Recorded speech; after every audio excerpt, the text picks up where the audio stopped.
Commission করতে পারবে কিনা সেটার জবাব নির্বাচন কমিশন দিতে পারবেন, সেটা নিয়ে আমাদের বলার কিছু নেই। তবে আমরা এটাই চাইব, টিএন সেশনের মতো শক্তপোক্তভাবে যেন একটা নির্বাচন কমিশন ভারতবর্ষে যে আছে সেটা যেন প্রমাণ আমরা পাই। টিএন সেশন যেরকম বলেছিলেন যে no voter ID card no vote, এবং জ্যোতি বোসকে হাঁটু গেড়ে সেটাকে মেনে নিতে হয়েছিল। এখন ভোটার তালিকা যদি স্বচ্ছ না করতে পারে, তাহলে ভোট করবে কি ভোট করবে না, ভোট স্থগিত থাকবে কি না ততদিন অবধি সেটা নির্বাচন কমিশন ঠিক করবে। এবং দেশের সংবিধানে কি কি ধারা আছে না আছে, কি করা যেতে পারে না পারে, সেটা সুপ্রিম কোর্ট বিচার করে দেখবে। আর তৃণমূলের এত কেন বলুন তো? তৃণমূলের এত রোহিঙ্গার প্রতি, এত বাংলাদেশিদের প্রতি এত পীড়িত কিসের? ভোটার আসবে বাংলাদেশ থেকে, বাংলাদেশের লোককে পঞ্চায়েতে দাঁড় করিয়ে ভোটে জিতিয়ে নেতা বানাবে, বাংলাদেশের অভিনেতাদেরকে নিয়ে সে প্রচার করাবে, জয় বাংলা বাংলাদেশের স্লোগান সেটা নেবে, খেলা হবে বাংলাদেশের স্লোগান সেটা নিয়ে করবে। এত এত বাংলাদেশি পীড়িত কেন এত? যে 2004 সালে ইউপিএ 1 গভর্নমেন্টের সময় ইউপিএ 1 গভর্নমেন্টের minister of state for home affairs Shri Prakash Jaiswal 14ই জুলাই, খুব সম্ভবত তারিখটা, পার্লামেন্টে দাঁড়িয়ে বলেছিলেন ভারতবর্ষে 1,20,00,000 অবৈধ অনুপ্রবেশকারী আছে, যেটা কিরেন রিজিজু 2016 সালে পার্লামেন্টে বলেছেন সেটা 2 কোটি হয়ে দাঁড়িয়েছে। তো এই ঢোকালোকে সব বোকা বোকা প্রশ্ন করছে কেন? মমতা ব্যানার্জি জানে না ঢোকালোকে? 2004 সালে এমওএস হোম শ্রীপ্রকাশ জয়সওয়ালের এই বক্তব্যের ঠিক 1 বছরের মাথায় 8ই জুলাই কি 12ই জুলাই 2005 সাল, ঠিক 1 বছরের মাথায় এই মমতা ব্যানার্জি তখন এনডিএর শরিক ছিল, চরণজিৎ সিং লোকসভার ডেপুটি স্পিকারের আসনে বসে আছেন, তার মুখের ওপর যে একরাশ কাগজ ছুঁড়ে মেরে বলেছিলেন যে পশ্চিমবঙ্গে অনুপ্রবেশ একটা সমস্যা, বাংলাদেশের ভোটার তালিকা ভারতবর্ষের ভোটার তালিকা এক, এদেরকে বাদ দিতে হবে। আগামী দিনে বাংলায় বাঙালি থাকতে পারবে কিনা সে নিয়ে সন্দেহ আছে। মমতা ব্যানার্জির কোট আনকোট বিভিন্ন সংবাদ মাধ্যমের বক্তব্য ভাইরাল হয়ে গেছে অলরেডি, 2005 সালের বক্তব্য। তারপরে কেউ কি বলতে পারবে যে এই 1,20,00,000 অবৈধ অনুপ্রবেশকারী তাদেরকে পুশব্যাক করা হয়েছিল বাংলাদেশে? কোনো সরকার দেখাতে পারবে না। 14 পরে আমাদের সরকার এসেছে, আমরা সেটার চেষ্টা করছি, বাধা দিচ্ছে মমতা বন্দ্যোপাধ্যায়। কেন সেদিন মমতা বন্দ্যোপাধ্যায় বিরোধিতা করেছিলেন? কারণ সেদিন এই অবৈধ অনুপ্রবেশকারী 1,20,00,000 অবৈধ অনুপ্রবেশকারী এরা সিপিএমের ভোট ব্যাংক ছিল। আজকে সেটা মমতা ব্যানার্জির ভোট ব্যাংক হয়েছে, সেটা ভারতবর্ষের বিভিন্ন প্রান্তে ছড়িয়ে ছিটিয়ে পড়ছে। যত জায়গার থেকে বাংলাদেশি ধরা পড়ছে সব কটার আধার কার্ড পশ্চিমবঙ্গ থেকে তৈরি। বাঙালি সেন্টিমেন্ট নিয়ে একটা মিথ্যাবাদী মুখ্যমন্ত্রী কত বড় নির্লজ্জের মতন ভুয়ো একটা স্টেটমেন্ট দিল, ভিডিও আপলোড করলো টুইটারে। দিল্লি পুলিশ থেকে পরিষ্কার বলে দিল তথ্য প্রমাণ সমেত যে এখান থেকে তৃণমূলের নেতা বলেছিল, তারা ধরা পড়েছে, তারা অ্যারেস্ট হবে। তাহলে এই যে নোংরা রাজনীতি অবৈধ অনুপ্রবেশকারী রোহিঙ্গাদেরকে নিয়ে করছে, পাড়ায় পাড়ায় হিন্দু বুথগুলোতে মুসলমান ঢুকিয়ে দিচ্ছে, বাংলাদেশ থেকে আসা বিজাতীয় ভাষায় কথা বলছে, যাতে ডেমোগ্রাফি একটা ইমব্যালেন্স তৈরি হয়ে যায়। মমতা যাতে নিজের ভোটটাকে যাতে বাড়াতে পারে, একটুখানি হলেও বাড়তে পারে, 500 ভোট 600 ভোট হলেও যাতে জিততে পারে তার ব্যবস্থা করছে। এটা দেশের সাথে শত্রুতা, এটা দেশদ্রোহিতা। মমতা বন্দ্যোপাধ্যায়কে দেশদ্রোহিতার আইনে অ্যারেস্ট করে জেলের মধ্যে ঢোকানো উচিত। মমতা বন্দ্যোপাধ্যায়ের মতো একটা মানুষের কোনো অধিকার নেই মুখ্যমন্ত্রী থাকা, সংবিধানের শপথ নিয়ে ভারতবর্ষকে এত বড় বিপদের মধ্যে ফেলছে। এ না ভারতের, না হিন্দুর, না মুসলমানের, এ শুধু নিজের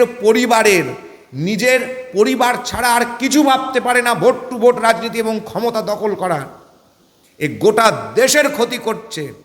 গোটা দেশের প্রত্যেকটা রাজ্যের মুখ্যমন্ত্রীর উঠে দাঁড়িয়ে মমতা বন্দ্যোপাধ্যায়ের বিরুদ্ধে নো কনফিডেন্স মোশন আনা উচিত পার্লামেন্টে, এই চিফ মিনিস্টারের বিরুদ্ধে, এই সরকারের বিরুদ্ধে। এই সরকারকে বিদায় দেওয়া উচিত। কিন্তু দেখা যাচ্ছে যে যারা যারা ভুয়ো ভোটার বা ভোটার তালিকায় রয়েছে বা অনেকে মৃত্যু পর্যন্ত ঘটেছে, সেখানে সেটা মুর্শিদাবাদ হোক বা মালদা এলাকা হোক, বিভিন্ন বর্ডার এলাকাগুলোতে সেখানে মুসলমানদের সংখ্যাটা কিছুটা বেশি দেখা যাচ্ছে। মানে যেই মুসলমানদেরকে তোষণ করার অভিযোগ আপনারা করেন তৃণমূলের বিরুদ্ধে, এই যে ভুয়ো ভোটার যারা ওপার বাংলা থেকে এপার বাংলায় পেরিয়ে এসেছে, সেই মুসলিমদের সংখ্যাটা বেশি। এর বিরুদ্ধে অভিষেক বন্দ্যোপাধ্যায় বলছে যে বর্ডার সিকিউরিটি কার দায়িত্ব, স্বরাষ্ট্রমন্ত্রক বিএসএফ এর, তারা কেন দায় আছে? সেটার ডিটেলসে তো আমি আপনাকে বললাম। 2004 সালে দাঁড়িয়ে অভিষেক বন্দ্যোপাধ্যায় কাকে প্রশ্ন করছে? ইন্ডিজোটের শরিক কংগ্রেসকে প্রশ্ন করুক, কেন 70 বছর বর্ডার ক্লোজ হয়নি? কেন আমাদেরকে বর্ডার ক্লোজ করতে হচ্ছে? আমরা 70 বছরের ক্ষমতায় ছিলাম? বোকা বোকা মূর্খের মতন প্রশ্ন করছে। ভাই ক্লাস 12 পাস, ওর তো বিবিএ ডিগ্রিটাও জালি লোকে বলছে, এমবিএটা তো জালি, বিবিএটাও জালি, তাই জন্য এরকম মূর্খের মতন কথা বলছে। হয় মূর্খের মতন কথা বলছে, অশিক্ষিতের মতন কথা বলছে, তৃণমূল মানে অশিক্ষিত মূর্খ, আর না হলে পরে কথা বলছে জেনে শুনে রাজনীতি করছে। 2014 সালের পর অনুপ্রবেশ ঘটেছে। 2004 সালে দাঁড়িয়ে এখন যে কংগ্রেসের রাহুল গান্ধীর পাশে বসে সভা করে, মিটিং মিছিলগুলো করে, তাই সেই রাহুল গান্ধীর পার্টির লোকের মন্ত্রীরা কি বলেছিল 2004 সালে? যে সিপিএমের সঙ্গে অভিষেক বন্দ্যোপাধ্যায় রাহুল গান্ধী একসঙ্গে বসে বসে মিটিং করছে ইন্ডিজোটের, সেই সিপিএমের সমর্থন নিয়ে ইউপিএ 1 সরকার ছিল। তাহলে 2012 সালের যে সিপিএমের পার্টি কংগ্রেসের যে আসাম এনআরসি নিয়ে যে বক্তব্য, রেজলিউশন,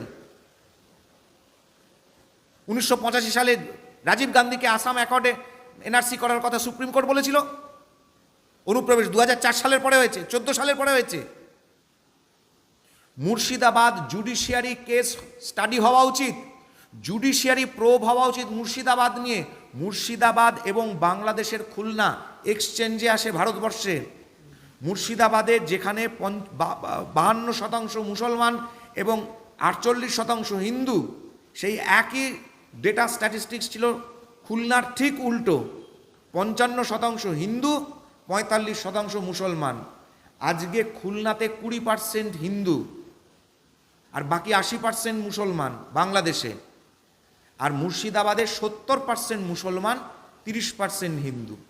2011 সালের স্ট্যাটিস্টিক্স বলছি, এখন কততে আছে আমরা কেউ জানি না। তাহলে ভারতবর্ষের কোন জেলায় 15% মুসলিম পপুলেশন গ্রোথ হয়েছে স্বাধীনতার এই 77 বছরে? একটা এক্সাম্পল দেখান। কেন মুর্শিদাবাদ প্রাইমারি টার্গেট হয়েছে?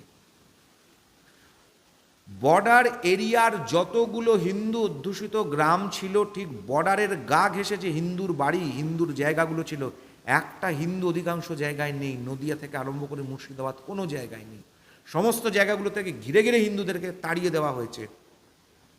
প্রত্যেকটা জায়গায় একটা স্মাগলিংয়ের পেডলার,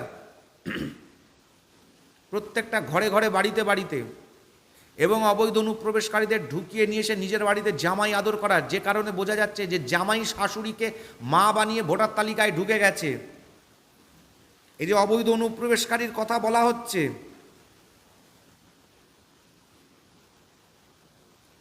এই রিক বণিক বাঙালি হিন্দু নাম, একে যখন ধরা হলো তখন তার নাম কি বেরোলো? মোহাম্মদ ইব্রাহিম। ধরা পড়লো কোথার থেকে? ব্যারাকপুর থেকে। শেখর রায় বাঙালি হিন্দুর নাম নিয়ে ঘুরে আছে, যখন ধরা পড়লো তখন তার নাম কি? হাসান আলী, ব্যারাকপুর থেকে ধরা পড়েছে। কোর্টে দাঁড়িয়ে পুলিশ যখন একটার পর একটা বাঙালি হিন্দু নামের পরিচয় দেওয়া লোককে এই মুহূর্তে যখন ধরছে, তার কাছে আধার আছে, ভোটার আছে, সমস্ত কিছু আছে, কিন্তু তা সত্ত্বেও পুলিশ বলছে তদন্ত করে কি পাওয়া যাচ্ছে? যাকে বাবা বানিয়েছে, যে লোককে, যারা ধরা পড়ছে অনুপ্রবেশকারী হিসেবে, যাদের নাম একটা বাঙালি হিন্দুর নাম, তাদের বাবা, যাদের নামটা লেখা আছে, সেই বাবার মাত্র 2টো ছেলে, কিন্তু ভোটার তালিকায় বাবার 4খানা ছেলে, মানে 2টো আরও ছেলে ঢুকে গেছে। কোথার থেকে ঢুকেছে কেউ জানে না, কেউ চেনে না তাদেরকে। তো এই যে নোংরা রাজনীতিটা করছে, এবং এটা গোটা দেশ সমাজের জন্য কতখানি ক্ষতিকারক মমতা বন্দ্যোপাধ্যায়। না হিন্দুর ভালো হচ্ছে, না মুসলমানের ভালো হচ্ছে। কারণ এই রোহিঙ্গারা ঢুকে ঠিক বাংলাদেশে যেরকম বাংলাদেশি মুসলমানদেরকে পিটাচ্ছে, খুন করছে, হত্যা করছে, এরা এখানে ঢুকে ঠিক তেমনিভাবে বাংলাভাষী, যারা অরিজিনাল পশ্চিম বাংলার বাংলাভাষী মুসলমান, যারা ভারতবর্ষ ছেড়ে 47-এ যায়নি পাকিস্তানে, তারা বিপদের মুখে পড়তে চলেছে, তাদের অস্তিত্ব সংকটে পড়বে। এটা সেই সমস্ত বাংলাভাষী মুসলমানকে ঠিক করতে হবে। তাদের নিজেদের প্রাণ, জান, জমিন সমস্ত কিছু বিপদের মধ্যে চলে যাচ্ছে, তাদের রুজি রোজগার সব কিছু। তারাই কিন্তু আজকে ধরিয়ে দিচ্ছে সমস্ত জায়গায়। আপনি কি মনে করছেন যে বিভিন্ন জায়গায় যারা ধরা পড়ছে তাদেরকে কারা ধরিয়ে দিচ্ছে? তাদেরকে অরিজিনাল বাঙালি প্রবাসী যারা আছেন বিভিন্ন রাজ্যে, তারা এই সমস্ত অবৈধ অনুপ্রবেশকারী বাংলাভাষী বাংলাদেশিগুলোকে ধরিয়ে দিচ্ছে।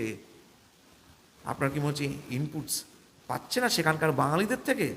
বাঙালিদেরকেই তো আমরা ধন্যবাদ দিচ্ছি যে বাঙালিরা ওখানে প্রবাসী বাঙালিরা ধরিয়ে দিচ্ছে যে এগুলো বাংলাদেশি, এগুলোর ভাষা, এগুলোর খান পান, জামা কাপড়, পোশাক আশাক সমস্ত কিছু রোহিঙ্গাদের সঙ্গে মিলে যাচ্ছে।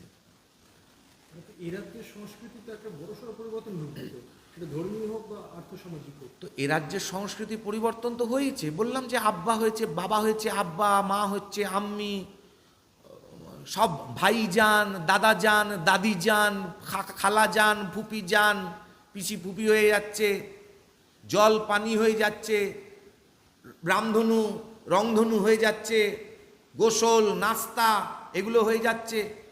মমতা বন্দ্যোপাধ্যায় এতদিন 21শে জুলাই প্রত্যেক দিন হিজাব পরে করতেন, এখন বিজেপির চাপে পড়ে এখন আর হিজাব পড়ছে না। ভাইপো প্রতি কথায় ফেজ টুপি পরে ঘুরে বেড়াতো, এখন আর ভাইপোকে ফেজ টুপি পরতে দেখা যাচ্ছে না। ভাইপো এখন মডার্ন ভাইপো, এখন কত কালী পুজো করা যায়, কত দুর্গা পুজো করা যায়, কত মা দুর্গার চোখ আঁকা যায়, কত কি নাটক করে যাচ্ছে। আমি হিন্দু, আমি ব্রাহ্মণের বাড়ির মেয়ে, আমার বাড়িতে নিম গাছ, কলা গাছ, বেগুন গাছ, পটল গাছ, হ্যাঁ সে সমস্ত গাছ আছে, এসব করে যাচ্ছে। এখন আর কড়কড় কড়কড় করে কলমা পড়ছে না, কিন্তু কুচো সুচো ভুইতোটাও আর বলছে না, কারণ সরস্বতী মন্ত্র তো বলতে পারে না, বললে পর তো আবার কল্লা কাটা যাবে। চাপের নাম বা আমরা তো ওদেরকে দিয়ে করিয়েছি, আমরা ওদের ভারত মাতার জয় বলিয়েছি, আমরা ওদের শ্যামাপ্রসাদ মুখার্জিকে শ্রদ্ধার্ঘ্য জানানো দিয়েছি, আমরা ওদের এখন বলছে জয় মা কালী, জয় দুর্গা। জয় মা কালী কবে বললো ওরা? কোন দিন বলেছে? ওরা তো খালি ওই হুক্কা হুয়া করে গেছে। জয় মা কালী জয় বাঙালি তো আমাদের কথা, জয় মা কালী জয় বাঙালি। তপন ঘোষ কবে বলেছেন এই কথা? দেবজিৎ সরকার কবে বলেছে? আমরা কবে বলেছি? আজকে বাংলা বাঙালি নিয়ে অভিষেক ব্যানার্জি আর মমতা ব্যানার্জির কাছে লেকচারবাজি শুনবো না।